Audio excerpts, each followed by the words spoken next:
Nada más llegar a Moscú, llaman la atención los edificios de arquitectura constructivista de la época soviética.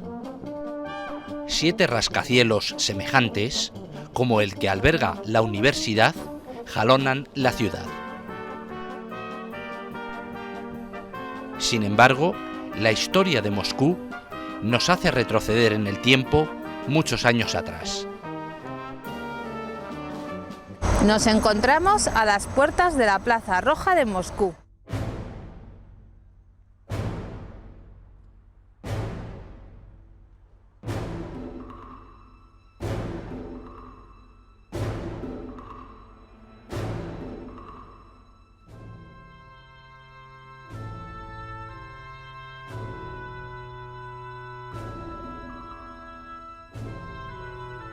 Su origen data del siglo XV, cuando era la Plaza del Mercado. Finalmente, y desde el siglo XVII, sería llamada Krasny, que significa bella al mismo tiempo que roja.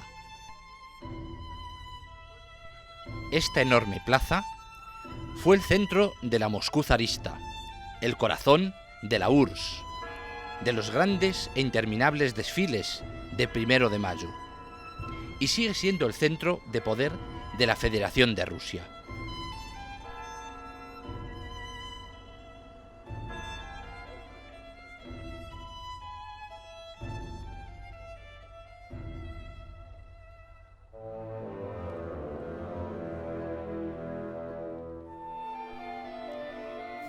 Tras las rojas murallas del Kremlin se levantan los edificios oficiales del gobierno, y por delante podemos ver el mausoleo de Lenin.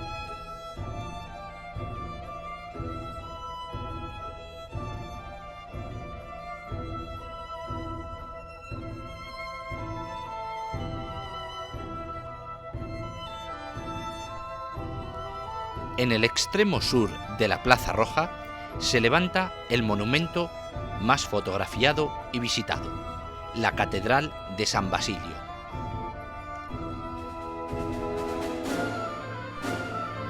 El conjunto resultante es un gran campanario alrededor del cual están dispuestas 9 capillas rematadas con cúpulas de bulbo de vivos colores.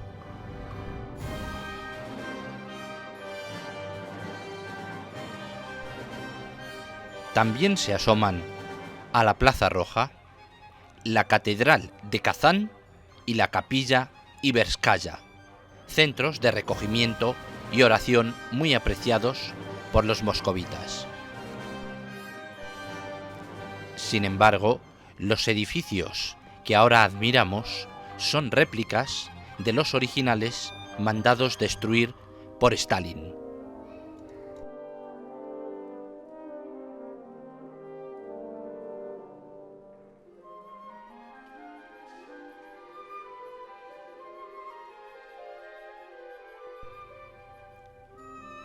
La gran plaza, con sus 800 metros de larga y 200 de ancha, se abre al este con un magnífico edificio de finales del siglo XIX.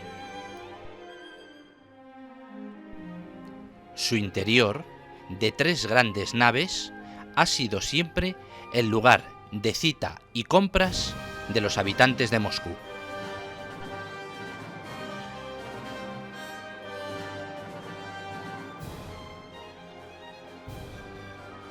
En la Plaza Roja visitamos los almacenes GUM, antiguamente almacenes generales del Estado.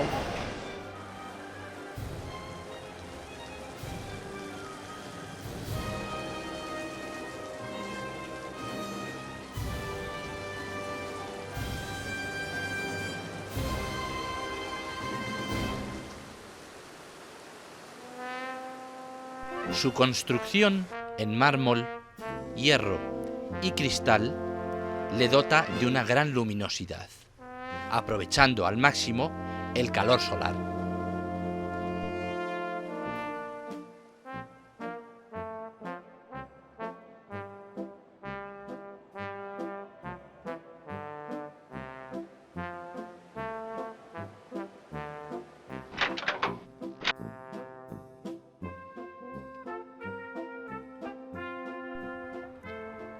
Saliendo de la plaza por las callejuelas laterales, accedemos al barrio de Kitai-Gorod. Allí había más de 700 comercios en la Edad Media. Actualmente encontramos los edificios utilizados por bancos y sociedades anónimas que se establecieron en el lugar a comienzos del siglo XX. Hoy día están ocupados por casas de viviendas, algunas empresas, oficinas ministeriales y algún hotel.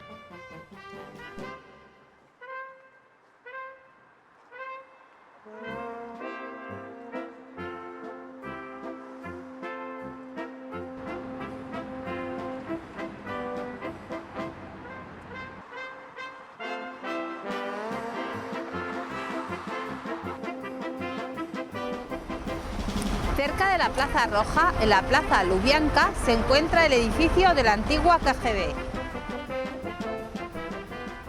Amplias avenidas, de hasta 7 y 8 carriles en cada sentido, rodean el núcleo de la ciudad, lo que no impide, sin embargo, que se formen importantes atascos de tráfico.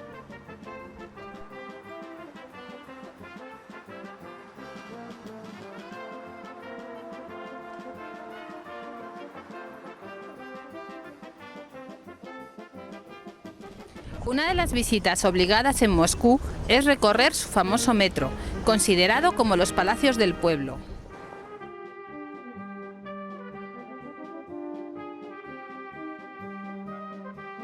Una de las mayores satisfacciones que puede ofrecer un viaje a Moscú consiste en visitar las estaciones ferroviarias y andar entre la gente.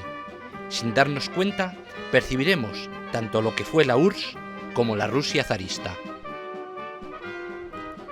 Una de las características del metro de Moscú es que cada una de las estaciones que conforman la red está decorada de manera diferente. Gran parte del metro moscovita fue proyectado en tiempos estalinistas, en la década de los 30.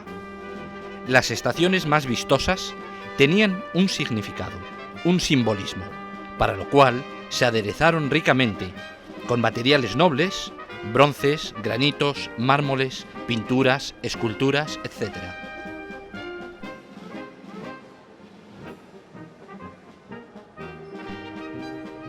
Este eficaz y aunque un poco vetusto medio de transporte nos acompañará durante toda nuestra visita en la ciudad.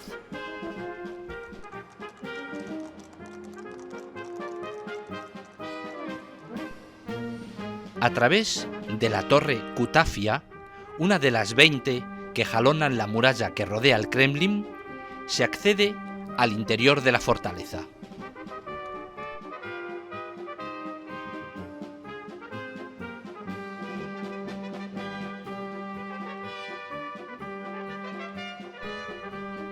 Después de la revolución de 1917, la capitalidad del país volvería desde San Petersburgo a Moscú, y con ello el nuevo gobierno soviético, que volvió a ocupar los palacios del Kremlin. El interior del recinto está salpicado de edificios de muy diferentes estilos. De entre ellos destacan los gubernamentales, desde donde se dirige actualmente la política de Rusia, así como los de carácter religioso.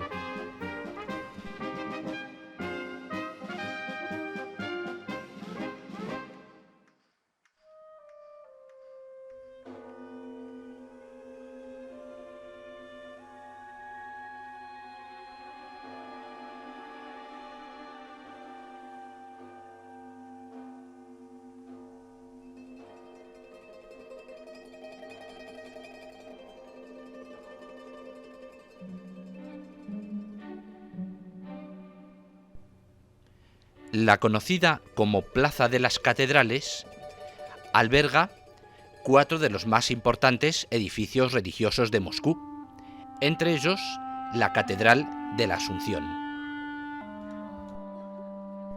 Es la más grande y antigua de la ciudad, y en ella siempre han sido coronados los zares de Rusia.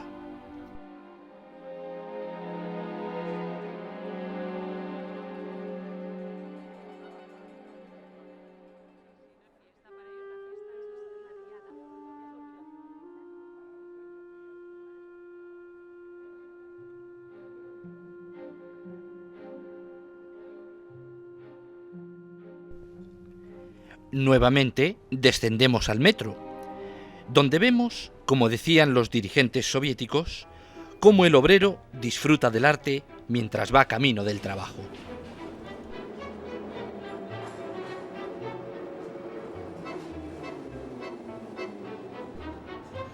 Diariamente, multitud de viajeros transitan bajo techos decorados con frescos, sobre suelos de mármol, junto a lámparas de cristal, mosaicos, vidrieras emplomadas, que convierten cada una de las estaciones en pequeñas obras artísticas.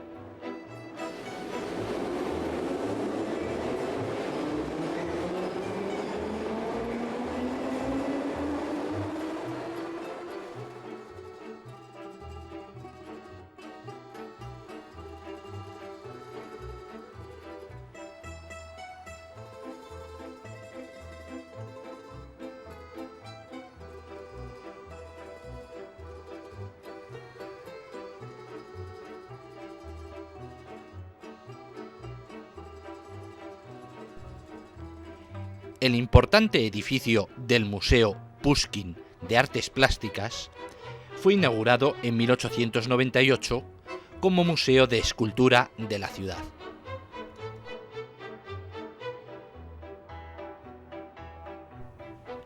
Al principio, esta primera gliptoteca albergaba una buena colección de reproducciones de esculturas de la antigüedad, egipcias, griegas o romanas, como el David de Miguel Ángel o el Erecteion de la Acrópolis de Atenas.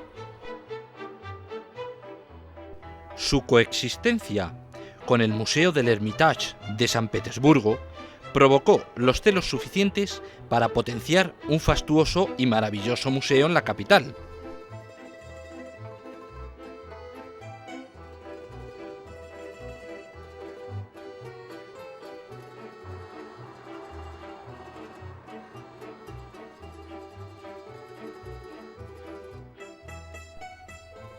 La enorme Catedral de Cristo Salvador fue erigida para conmemorar la victoria de 1812 sobre las tropas napoleónicas. Sin embargo, Stalin la mandó derribar y la que vemos actualmente es una reproducción inaugurada en el año 2000.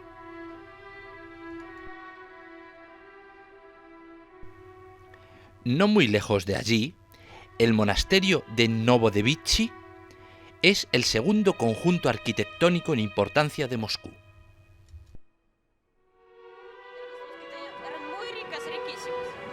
Se construyeron una celda para sí misma y a veces una iglesita doméstica para sí misma. Y las celdas son enteros palacios, enteras cámaras, no son una... En este lugar fue coronado el zar Boris Godunov. También es conocido en Moscú como Convento de las Muchachas, debido a que Iván IV el Terrible utilizó el lugar como centro de reclusión de las mujeres de los nobles que habían puesto en peligro la integridad del zar, y por lo tanto pagaban así su atrevimiento. Las celdas, sin embargo, como anticipaba nuestra guía, eran espaciosas, lujosas, con varias estancias e incluso dotadas de una pequeña capilla.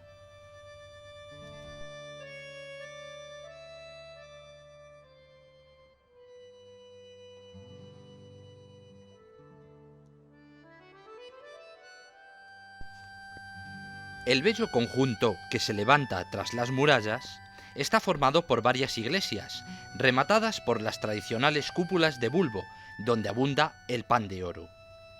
Destaca la iglesia de Nuestra Señora de Smolensk.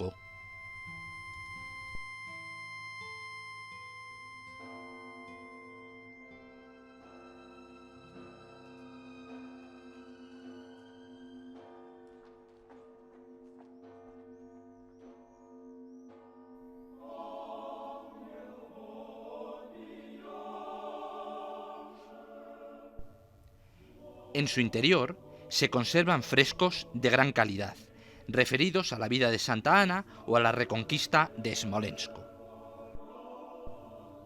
Tenemos la oportunidad de asistir a una celebración litúrgica ortodoxa, mientras admiramos el iconostasis o conjunto de iconos, que equivale a los retablos de las iglesias cristianas.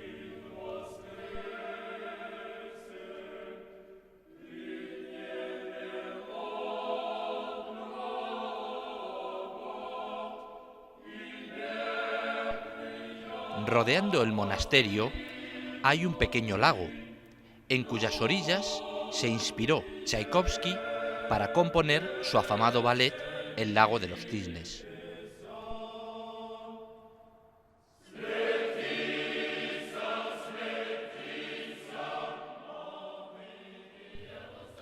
A unos 70 kilómetros al norte de Moscú se enclava la ciudad de Sergiev Posad, o aldea de Sergio, que ha dado lugar al centro religioso más importante de Rusia.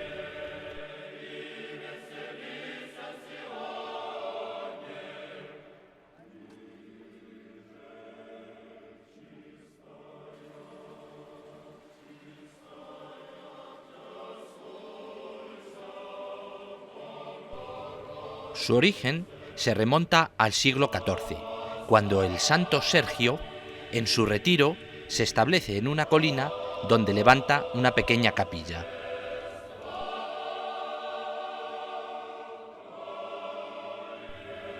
Su crecimiento posterior da lugar a que la capilla original se convierta en monasterio, y de monasterio a un enclave religioso de primer orden.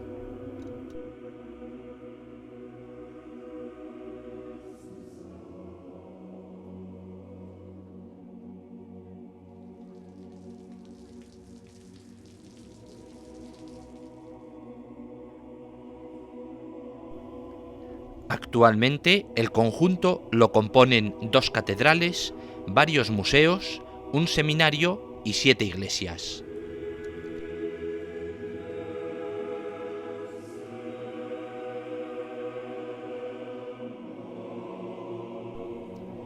En el interior de estas antiguas iglesias podemos asistir a una celebración litúrgica, donde constatamos el fervor de los cristianos ortodoxos.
Tras un apacible viaje nocturno en el mítico tren Estrella Roja, llegamos por la mañana a San Petersburgo.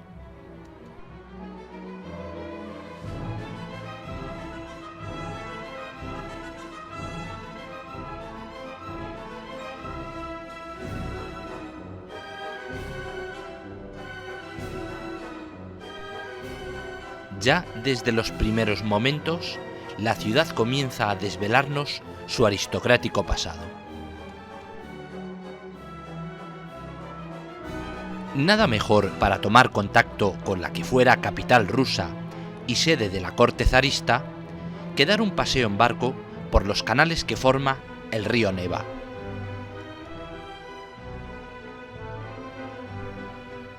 Las calles comparten aquí protagonismo con los canales, formados por los diferentes brazos que el gran río forma antes de desembocar en el Golfo de Finlandia.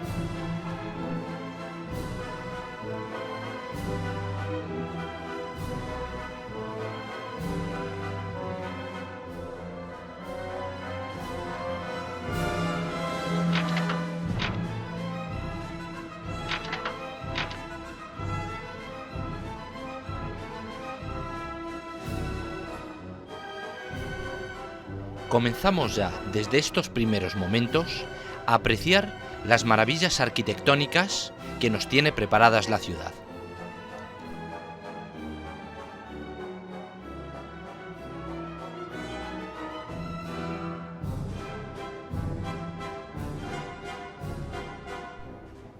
La canaleta de invierno, unida por un romántico puente, separa los dos edificios que forman el Palacio Real.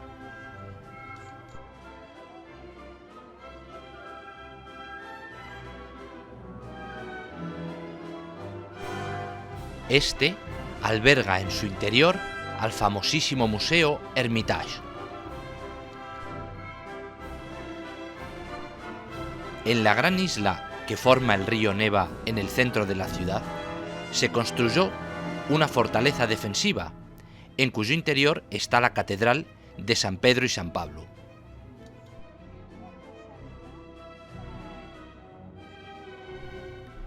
Un poco más allá, permanece amarrado el mítico crucero Aurora, que inició la revolución que acabó con el zarismo, lanzando un cañonazo contra el Palacio de Invierno.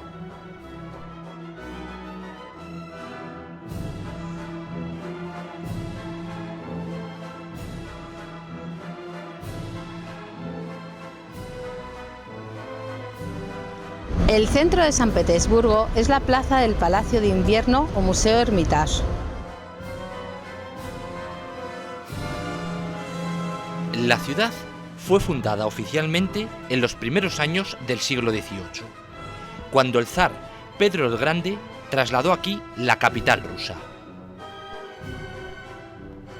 Con el zar se traslada a la corte, y siguiendo a la corte, la nobleza y la aristocracia ocupan su lugar en la nueva ciudad. Muy pronto, nuevos edificios irán apareciendo: el Palacio de Invierno, el de Verano, el Almirantazgo, los colegios, los primeros palacios, van dando forma a la ciudad, todo ello bajo las influencias de importantes arquitectos italianos.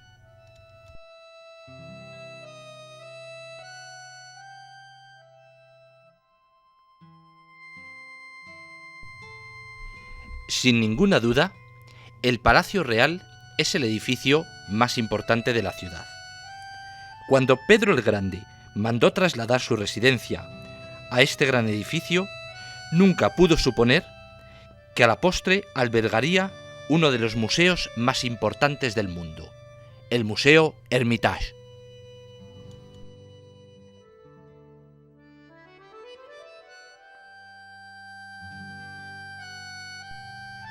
Sus formas y colores están en consonancia con la decoración barroca del resto de edificios de la ciudad.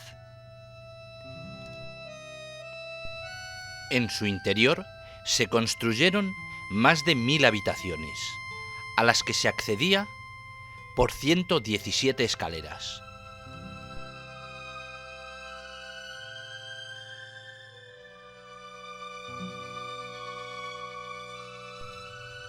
Aunque reconvertido en museo, el palacio conserva todo el lujo y el esplendor de los tiempos en los que fue la sede de la corte del zar.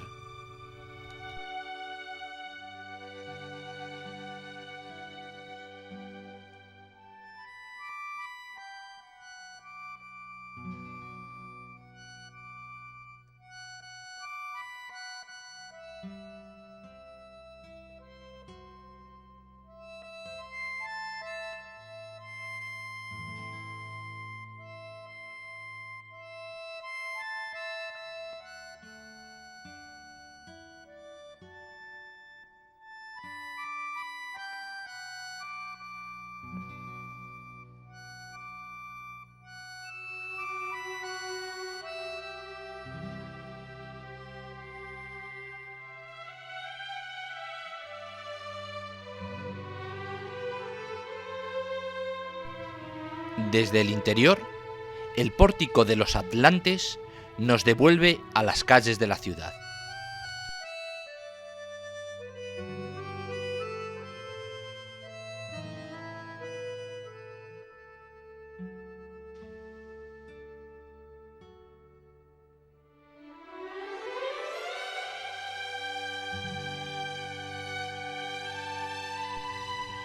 San Petersburgo es una ciudad amable, tranquila, que invita al paseo sosegado mientras vamos disfrutando de la belleza de sus magníficos edificios.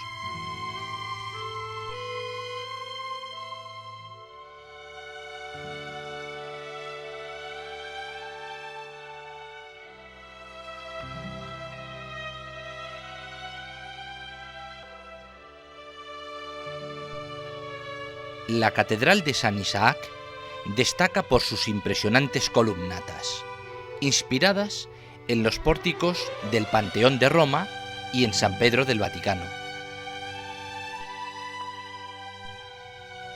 Con su construcción se conmemoró la victoria sobre las tropas napoleónicas en 1812.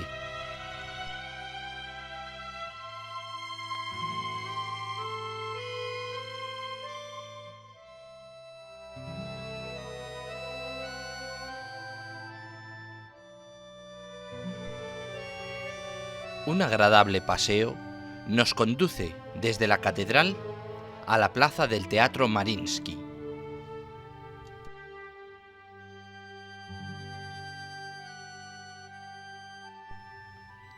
Este coliseo es uno de los templos musicales más afamados del mundo, donde los ballets rusos despliegan todo su arte.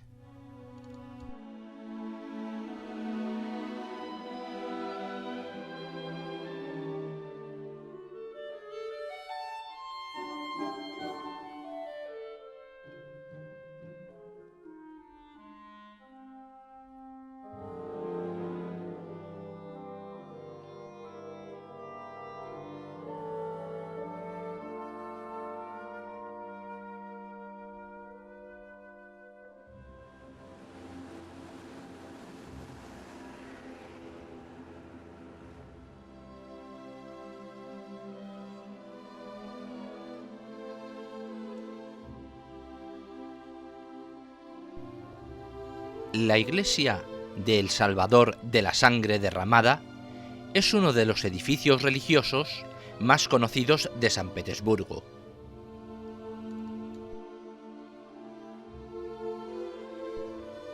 Se la considera una curiosidad arquitectónica, pues aunque construida a finales del siglo XIX, se hizo basada en los cánones de los edificios rusos de los siglos XVI y XVII.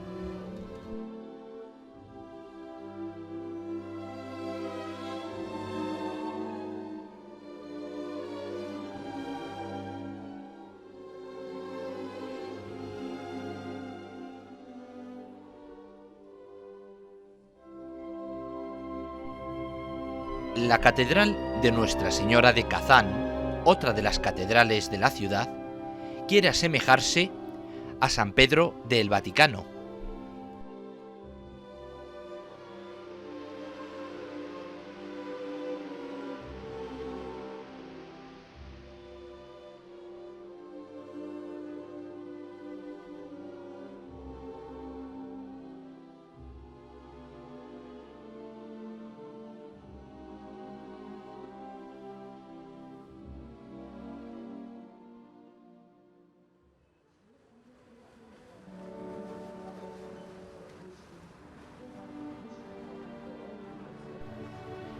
El paseo pausado por las orillas del canal Fontanki es uno de los más románticos que se pueden realizar. Durante el mismo cruzaremos artísticos puentes y veremos las residencias neoclásicas que los nobles ocuparon durante la época zarista.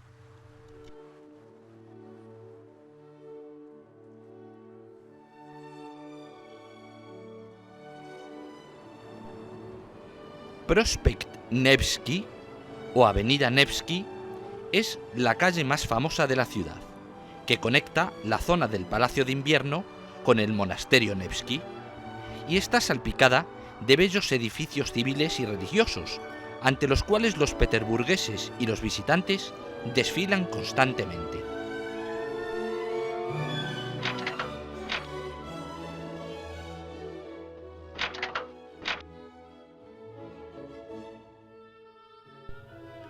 constituye la zona comercial por excelencia de la ciudad, tanto por los grandes almacenes como por los mercadillos callejeros que la salpican.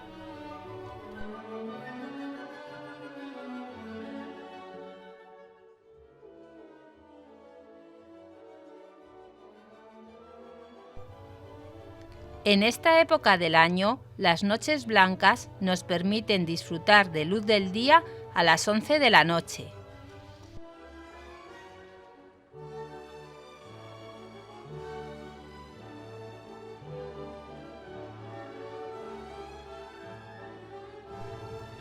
En efecto, esta época del año es muy apreciada por los peterburgueses, que aprovechan el buen tiempo y la luz solar hasta bien entrada la noche para acudir a conciertos, pasear o admirar la ciudad iluminada.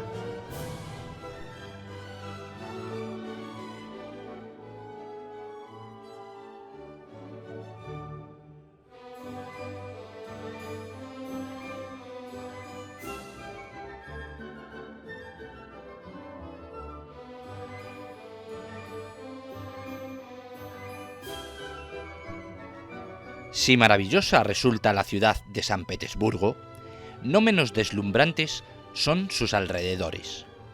Los espléndidos palacios de verano de los zares, que se encuentran al sur y al oeste de la ciudad, son de visita obligada.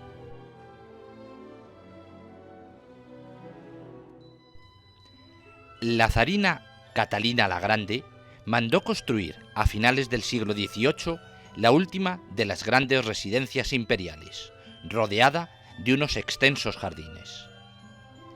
El nombre, Pavlovsk, procede de su hijo, que reinaría como Pablo I y al que le sería regalada la propiedad del palacio.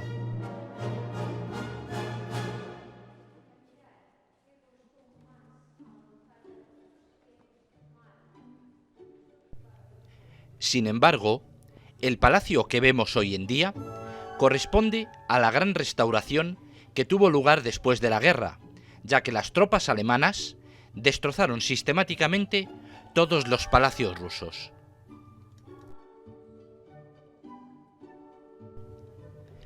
Atravesamos durante la visita lujosas estancias, como el salón griego, la biblioteca, el escritorio o el mismísimo dormitorio de la zarina Catalina.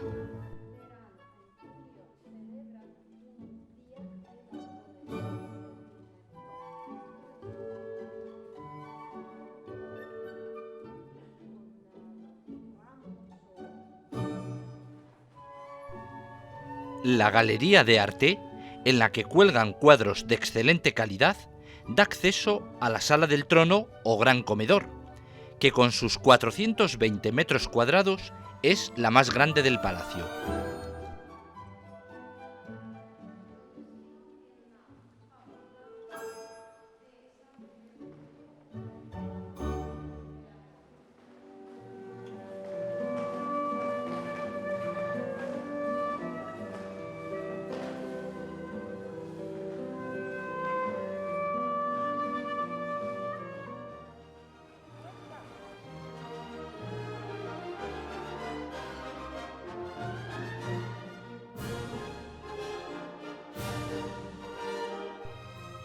En los alrededores de la población de Pushkin se levanta el conocido como Palacio de Catalina.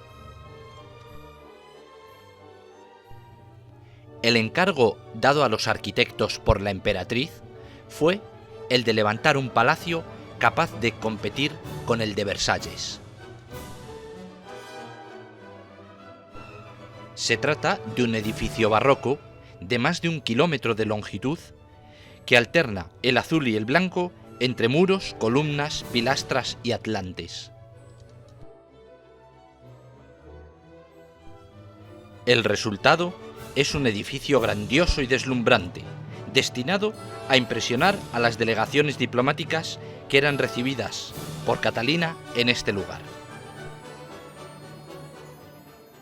Tras subir por la gran escalinata de honor, pasamos a la sala de los caballeros, decorada en blanco y oro, con una monumental estufa alemana.